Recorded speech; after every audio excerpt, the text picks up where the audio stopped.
I'm Cheng. I lived in Venice since the late 69, 68. A lot of water's gone under the bridge, but there's one thing I've always loved about Venice. First of all, it's an urban center by the ocean. Wow, just that is a lot. But even bigger than that, or equally than that, is the fact that Venice is kind of like a cultural hotbed of creativity and artists and designers, and they all kind of flock here some way or another, and things come out. And there's many, I imagine, thousands of creative incidences that happen through Venice we'd never even know about, and here is one. I used to make films, and I still make films, but in this particular instance, it was in the late 1970s, and I was shooting this very surreal film called White in Bad Light.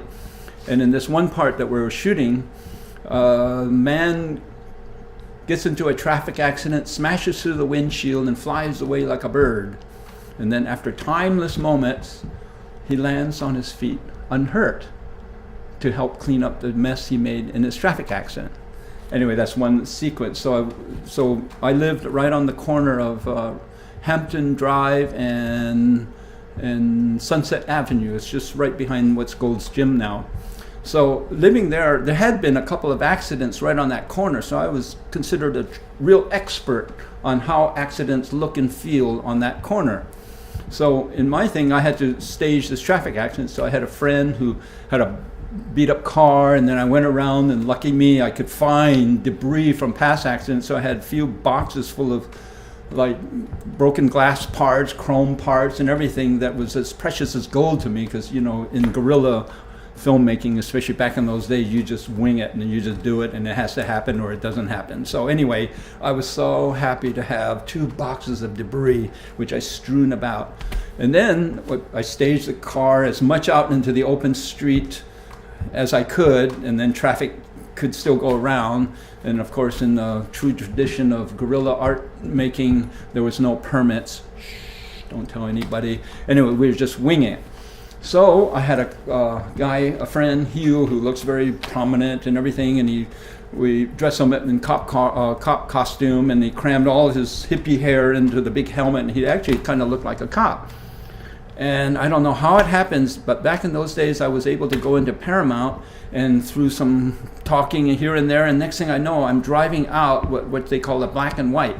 That were cop cars that they loan out to filmmakers. I didn't have to, I signed something, but that was about it. They didn't check my credentials or anything, so don't ask too many questions. Now I'm driving away in that black and white car, and then there's no decals that you're not allowed to put in until at the film shoot. So now at the film shoot, everything was all set up. That decals were slapped onto the doors to protect and to serve, and then we had in the shot, what happens is Hugh, that actor, had to survey the traffic accident, size it up, hear a crackling report from the cop car telling him to go to another place.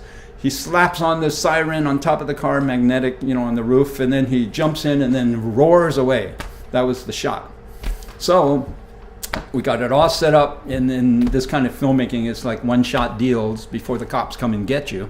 So he looked at the traffic accident, he sized it up, he hears a crackling sound on the thing, which we would fake in and put in later, of course. He slaps on that siren thing on top of his roof, jumps in the car, and roars off. Perfect shot, we got it, it was perfect. And then he goes around the block, and we're all late until he comes around. But in the profound fecundity of Venice, that one cop car reproduced into 2. Oh my God, the second one was a real cop car, and he had just pulled up on the side, right inside, and he was ready to do backup, and says, what's your number? And it was high urgency, how cops are.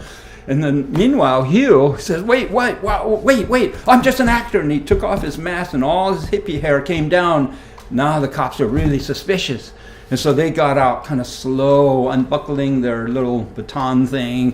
And they go, what's going on here? And he was saying, that guy, I'm just the actor. So I'm running out from behind the camera, like, yikes, trying to size up the situation, find something important to say so that I can defray this thing.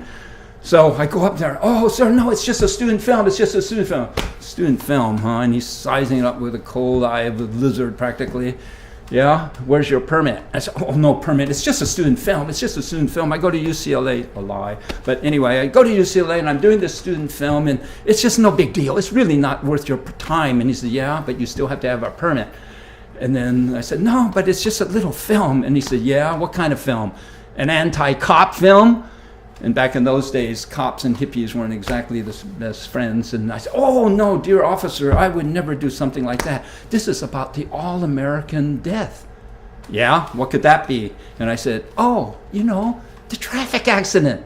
I said it with so much triumphant glee that he kind of was startled, and he looked at his buddy. The buddy looked back at him. Okay.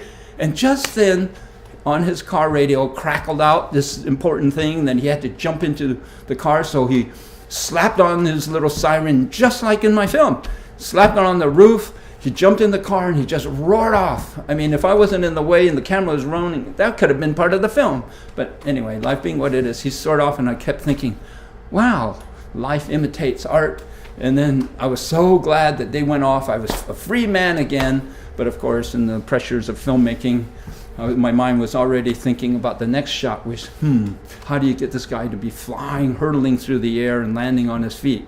But then it's another story.